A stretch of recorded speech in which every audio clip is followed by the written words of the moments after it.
A third feature of how early writing, such as the book collection, the powerful book collection that the HSL has now, how they help us in our daily work and inspire us to probably discovery, is that they provide keys to lost and forgotten knowledge.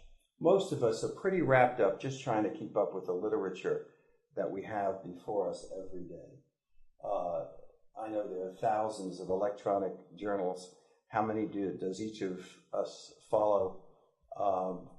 Maybe back in the old days when everything was on paper, I used to go to the Countway Library once a month, and I used to claim, indeed, that I was following 100 journals plus Index Medicus.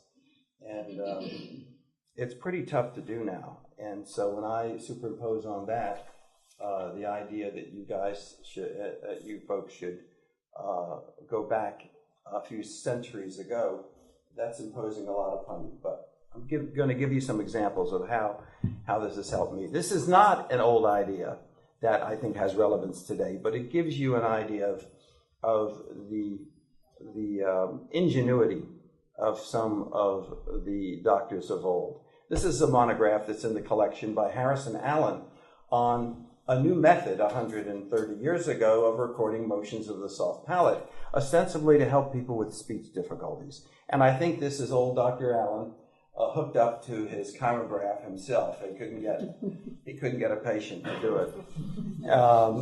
And you can imagine him threading that feeder into his nose and holding it down and coming up with this gadget and that control. This is his palatomyograph, to determine, in making certain vocalizations, to determine variations of the movement of the soft palate, the velum.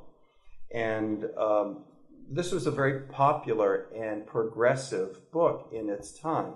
Obviously, the idea didn't go too far, but it was a building block. And I think it's something that should be part of our record. On the other hand, there was several books that were in the collection that's now part of HSL by Norman Kingsley, who was a pioneering orthodontist, but more than that, he was a great artist. This is one of the great books he's left us, a treatise on oral deformities as a branch of mechanical surgery. I've always been fascinated with his description of doing mechanical things in the mouth and considering it a branch of mechanical surgery, that is, doing surgery, a surgical alteration without actually doing any cutting. And he was a genius at doing this. Kingsley devised appliances to restore speech in adult cleft palate patients, those we don't see anymore because we treat them so much earlier with severe speech impediments. He made obturators. He created these palatal obturators with new soft rubber called India rubber that vibrated, that moved and enabled normal speech. Remarkable improvements in the quality of life of these patients that before the 1880s was just not possible. In the 1860s, Kingsley was among the pioneers in advancing maxillofacial prosthesis, restoring some facial form to those who suffered gunshot wounds in the Civil War. We have to remember, even though we're all pacifists and against war, war has really spawned some of the greatest advances in surgery. The Civil War and maxillofacial prosthesis and plastic surgery came out of the Great War, the World War I. So, there are these residual benefits in medicine. The only way to learn how to fix people is to break them. This is the autobiography that Norman Kingsley wrote, serialized in 1907, that I was lucky to come upon and have in the collection. And he tells about his life and his accomplishments in dentistry and art. And I read this with great enthusiasm because he describes in there a lot of his art interests. In the 1890s, he began experimenting with pyrography. You all know what pyrography is. Probably just from your childhood experiences yourself. You take a hot iron and you create images by a charred or burning method on wooden or leather surfaces with a flame or a soldering iron. Well, today there are magazines about it using electrically heated irons, which Kingsley didn't have. But what Kingsley did have from his inventiveness is in 1866 he patented a blowpipe because people practicing dentistry, doing prosthetic dentistry at least, needed some kind of flame at the chair, at the treatment chair. And he was ingeniously had developed this variable flame blowpipe where gas would go in and he would be able to control the flow of gas through an air tube, and through that and finger gas valves create the size of the flame. Well, he adapted this blowpipe to serve him in pyrography.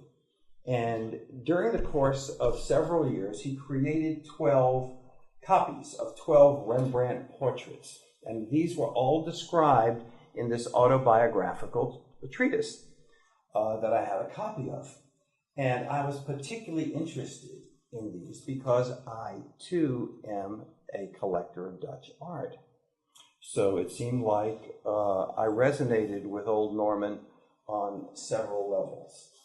He had pictures of his Rembrandt copies, and nowhere was to be seen today, modern day, these Rembrandt portraits.